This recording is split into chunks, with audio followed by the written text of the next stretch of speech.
Terima kasih Anda masih bersama kami di Sapa Indonesia Pagi. Saudara, dugaan pelecehan yang dilakukan oleh Rektor Universitas Pancasila berbuntut panjang. Pada Senin siang, sejumlah mahasiswa menggelar aksi menuntut rektor untuk mundur dari jabatannya hingga proses hukum selesai.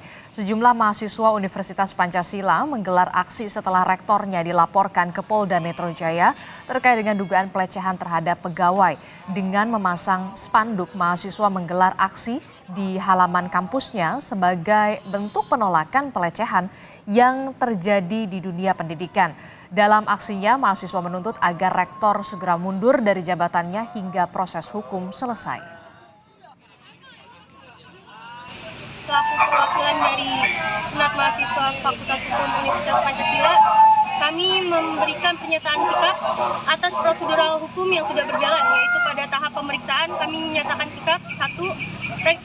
Rektor Universitas Pancasila yang diduga melakukan pelecehan seksual, jabatannya diberhentikan untuk sementara waktu.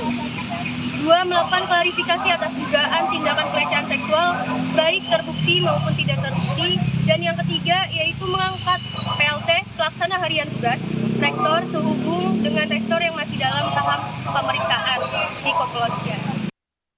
Sementara itu, saudara, korban pelecehan seksual, Rektor Universitas Pancasila membantah melapor ke polisi sebagai kampanye hitam pemilihan rektor yang sedang berlangsung. Kuasa hukum korban Amanda Mantovani menegaskan langkah ini dibuat untuk membantu kliennya untuk mendapatkan keadilan. Tidak hanya melapor ke Polda Metro Jaya, korban juga telah meminta perlindungan hukum ke Lembaga Perlindungan Saksi dan juga Korban.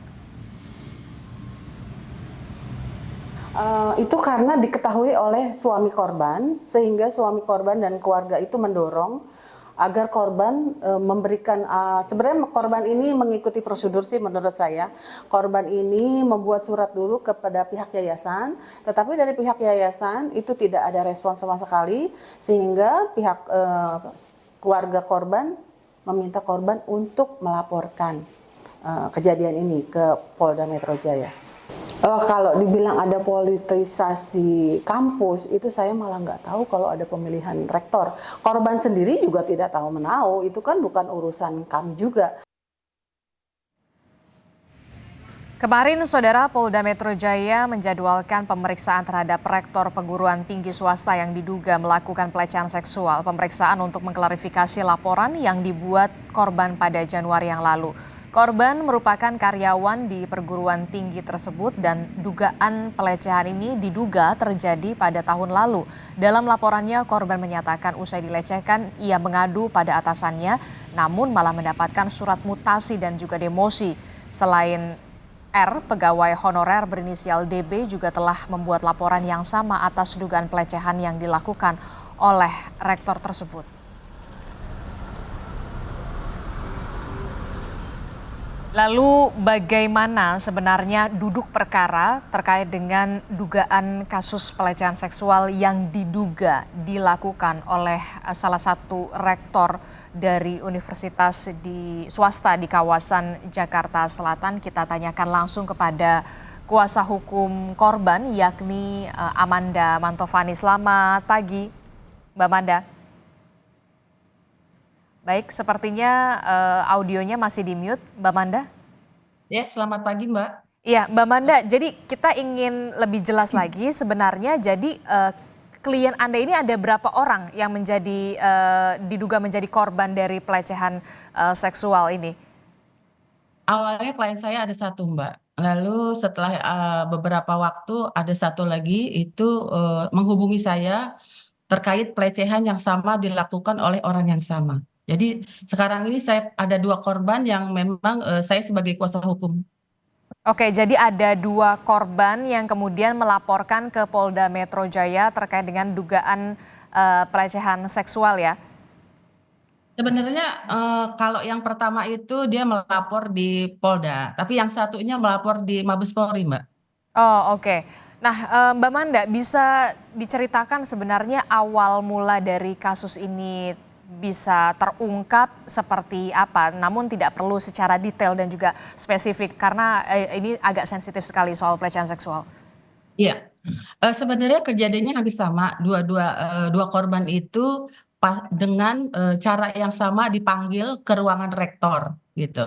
Nah, di dalam itu rektor itu berdalih bahwa dia ada tugas lah, dikasih tugas. Tetapi ya di dalam itu ya terjadi sesuatu sehingga korban-korban ini ya lari gitu. Oh, Sejak saat itu mereka kalau ada perintah dari rektor untuk masuk ruangan rektor itu mereka udah nggak mau lagi gitu. Sehingga apa namanya korban yang satunya itu juga mengalami depresi yang sangat berat, traumatis gitu. mhm. Dua korban Anda ini saling mengenal berarti satu sama lain atau seperti apa? Ya, kebetulan memang mereka saling mengenal sama satu sama lain, Mbak. Oke, ini kan bisa dikatakan mereka saling mengenal. Nah, dua korban ini apakah semuanya masih ada di bekerja sebagai staf di kampus tersebut ataukah kemudian sudah ada yang resign atau bisa diceritakan setelah Ya, terungkap ini? ya. Yang satu itu memang sudah resign karena memang dia rasa ketakutan traumatis yang agak mendalam gitu. Mhm, Tapi yang satunya masih bertahan dengan kondisi yang memang traumatis banget gitu loh, Mbak. mhm. Jadi yang satu ini memilih untuk keluar dari pekerjaannya di kampus tersebut, namun yang satu lagi ini berarti masih bekerja ya, aktif ya? Ya, ya, yang satunya itu justru di bulan yang sama dimutasi ke S2. Oke, nah kedua korban ini apakah sempat melapor ke pihak kampus sebelum akhirnya melapor ke polisi? Adakah tanggapan dari pihak kampus atau seperti apa sampai saat ini? Ya, sebenarnya korban itu sebelum membuat LP ke Mabes maupun ke Polda, Oke. korban ini sudah secara resmi bersurat kepada pihak yayasan. Akan tetapi dalam waktu 1 minggu, 2 minggu mereka mempertanyakan, mereka follow up, itu dari kampus lagi-lagi tidak, dari yayasan lagi-lagi tidak merespon, sehingga mendorong keluarga mereka mendorong untuk membuat laporan, begitu Mbak. Oke, jadi sebenarnya sebelum akhirnya yang satu keluar, yang satu di demosi dan juga dimutasi ini, sebenarnya korban ini sudah melapor namun tidak diberikan respon positif begitu ya, Ya, Mbak ya, Manda? ya. Ya, Mbak Manda, terkait dengan kasus ini, dugaan kasus pelecehan ini, sudah ada berapa orang saksi dari pihak Mbak Manda yang kemudian sudah diajukan selain dari dua korban ini? Untuk saat ini kita kemarin saksi itu sudah ada sekitar 6 orang ya yang di BAP Mbak. Mhm. Sudah ada 6 orang saksi ya? Itu termasuk dari pegawai kampus tersebut berarti? Ya, rata-rata memang dari kampus, dari pegawai kampus. Oke, tentu dua korban ini mengalami trauma yang begitu mendalam begitu ya. Sudah adakah pendampingan atau dari pihak kepolisian terkait dengan kasus ini? Oh iya, sudah dapat arahan dari Polda ke P P3A, juga kita sebenarnya juga sudah ke Komnas Perempuan juga LPSK Mbak. Mhm, jadi sudah ke LPSK, kemudian ke Komnas Perempuan. Nah, Ya, ini ya, yang juga saya ingin gali lagi begitu ya soal yang satu resign memilih keluar, kemudian yang satu lagi korban masih bertahan, tapi ya. justru dimutasi dan juga didemosi. Nah, mengapa demikian? Justru tanggapannya seperti itu. Kalau dari korban sendiri. Kalau korban yang resign itu kebetulan memang masih agak muda ya, 24 tahun. Oh, Dia itu staf honorer di sana. Ya kan harapan dia ingin bekerja, tapi ternyata dia mendapat perlakuan seperti itu. Ini lagi-lagi terkait relasi kuasa, Mbak. Artinya seseorang penguasa yang melakukan kepada bawahannya atau stafnya yang sehingga membuat korban itu merasa apa ya, marah, merasa mungkin jijik, tapi tidak bisa melakukan apapun. Nah, yang DF ini akhirnya dia tidak kuat ya dia mengundurkan diri gitu. mhm, Kalau apa Mbak yang bertahan itu karena dia nggak berani menceritakan kepada suaminya. Kebetulan punya suami yang satunya ya Mbak. mhm. Dia nggak berani menceritakan kepada suaminya, kepada keluarganya, tetapi dia harus menjaga mental ya, traumatisnya yang harus dia kendalikan. Sampai akhirnya dari suaminya korban ini merasa aneh. Loh, ini istri saya kok agak berubah. Ada terjadi perubahan yang agak aneh di pribadi istrinya sehingga suaminya itu mendesak. Ada apa? Hmm. Akhirnya dia bercerita, memberanikan diri. Nah, dari situ akhirnya terungkapnya, Mbak. Oke, justru kemudian ketika tidak tahu mau cerita sama siapa, kemudian Ya, akhirnya mendapat dukungan dari suami korban, akhirnya barulah terungkap begini kasus ya, seperti ini begitu ya. Nah, ya benar. barang bukti apa yang kemudian sudah diajukan kepada kepolisian kalau dari pihak Mbak Manda, tidak perlu secara spesifik atau seperti apa? Ya, ada berupa apa barang bukti, ada sesuatu, ada berupa rekaman, ada beberapa juga saksi-saksi sih, Mbak. Oke, jadi ada rekaman dan juga saksi-saksi begitu ya. Nah, Mbak Manda, ini kan kejadian terjadi pada 2023, kemudian baru dilaporkan pada awal Januari 2024 kalau Ya. tidak salah. Kenapa begitu ada rentang waktu yang cukup lama, Mbak Manda? Ataukah memang karena ada dugaan intimidasi di sana atau seperti apa?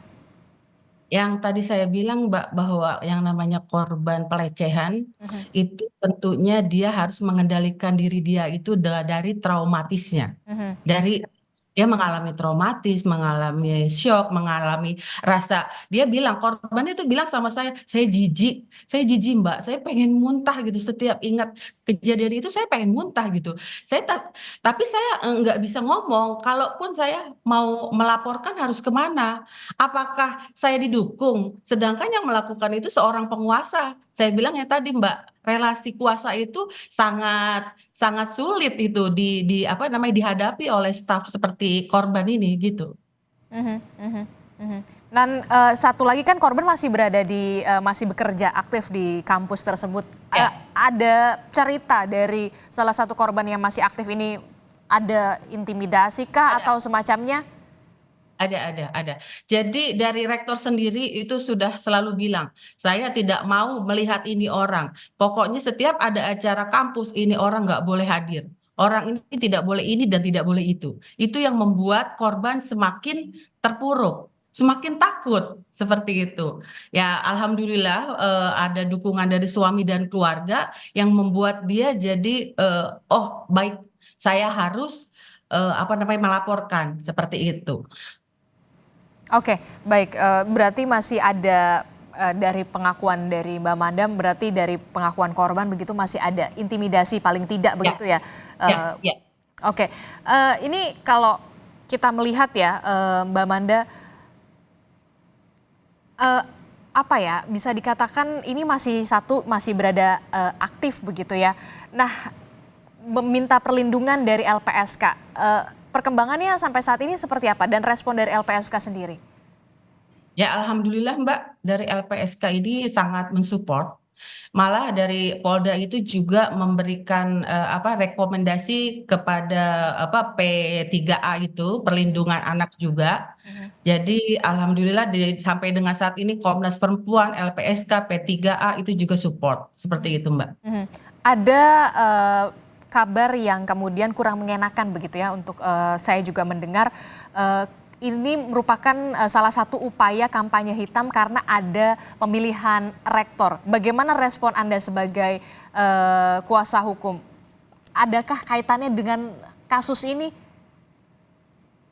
Saya ini perempuan, Mbak. Mbak Ya. juga perempuan. eh, Apakah apakah kita bersedia membuka aib kita kepada dunia mhm, hanya karena sebuah politik seperti itu, Mbak. mhm. Jadi saya rasa sangat licik apabila kasus pelecehan seksual ini disangkut pautkan dengan politik hitam itu loh menurut saya. Itu, Mbak. Pemilihan rektor itu berarti korban membantah tegas soal itu ya?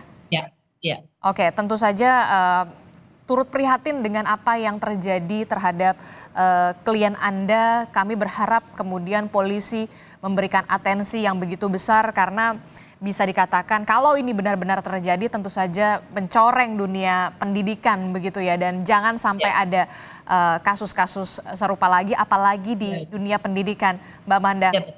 Ya. Baik, terima kasih Amanda Mantovani telah bergabung bersama kami.